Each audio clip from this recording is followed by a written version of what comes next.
Skating చేసేటప్పుడు ice ని ఎలా గుర్తిస్తారో మీకు తెలుసా? ఇవాళ మీ ఫేస్ ఇలా ఎందుకు మారుతుందో మీకు తెలుసా? ఇలాంటి తిలకాలను ఎందుకు ధరిస్తారో మీకు తెలుసా? ఇవన్నీ ఈ వీడియోలో ఉన్నాయి. ఈ వీడియోని ఎండ్ వరకు చూసండి ఫ్రెండ్స్. ఇలా ఐస్ పైన స్కేటింగ్ చేసేటప్పుడు అది పగిలిపోతుందా లేదా అని ఎలా తెలుస్తుంది? మీరు చూసే ఉంటారు, స్కేటింగ్ చేసేటప్పుడు ఐస్ ఇలా అనుకోకుండా పగిలిపోతుంది. దీనికి కారణం ఐస్ బలంగా లేకపోవడం వల్లే. ఇలాంటి వాటిపైన స్కేటింగ్ చేసేటప్పుడు ఇలాంటి చిన్న టూల్ ని ఉపయోగిస్తారు. దీనిని తిప్పుతూ ఉంటారు. ఈ టూల్ లో నుంచి ఐస్ బయటకు వస్తుంది. అది 4 ఇంచులు ఉంటే దానిపైన స్కేటింగ్ చేయొచ్చు. 8 ఇంచుల వరకు పెద్దగా ఉంటే దానిపైన కారు కూడా నడపచ్చు. 12 ఇంచుల వరకు ఉంటే ట్రక్కును కూడా నడపచ్చు. అప్పుడు కూడా ఐస్ పగిలిపోదు.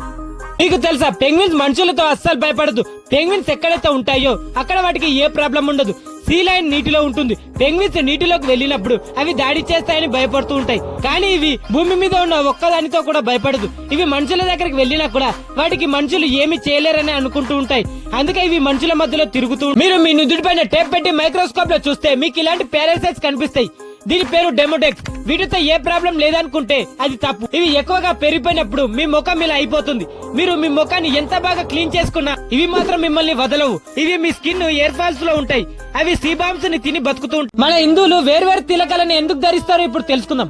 నంబర్ 1, చందనం పెట్టుకునే వాళ్ళు మహావిష్ణువు శ్రీకృష్ణుని పట్ల భక్తిని సూచిస్తుంది. నంబర్ 2, విభూతిని 3 గీతలుగా పెట్టుకునే వాళ్ళు శివ భక్తిని సూచిస్తుంది. నంబర్ 3, నుదుటి పైన ఎర్రటి చుక్క లేదా గీత ఉంటే దుర్గా, లక్ష్మి, కాళీమాత భక్తిని సూచిస్తుంది. నంబర్ 4, యు ఆకారపు పసుపు గంధం తిలకం ఉంటే నారాయణుని పట్ల భక్తిని సూచిస్తుంది. ఎర్రటి చుక్క లక్ష్మీదేవిని సూచిస్తుంది. నంబర్ 5, ఇలా బూడిద చారలుగా పూసుకుంటే అది జీవితం యొక్క సత్య అన్వేషణ గుర్తు చేస్తుంది. నంబర్ 6, మనకి ఎన్ని మార్గాలున్నా మనం ఎంత మంది దేవుళ్ళను పూజించినా అదంతా ఒకే దేవునికి చేరుతుంది. హనుమంతుని గురించి మీకు తెలియని కొన్ని నిజాలు తెలుసుకుందాం. నంబర్ 1, హనుమంతుడు సప్త చిరంజీవులో ఒకరు. ఇప్పటి కూడా బతికే ఉన్నారు. నంబర్ 2, హనుమంతుడు సాక్షాత్ శివుని యొక్క అవతారం. నంబర్ 3, ఒకసారి హనుమంతుడు శ్రీరాముడి దీర్ఘాయుష్ కోసం తన శరీరం అంతా సింధూర్ని పూసుకున్నాడు. అందుకే భక్తులు ఆయనని కేసరి సింధూర్ తో పూజిస్తారు. నంబర్ 4, హనుమంతునికి మకరధ్వజ అనే కుమారుడు కూడా ఉన్నాడు.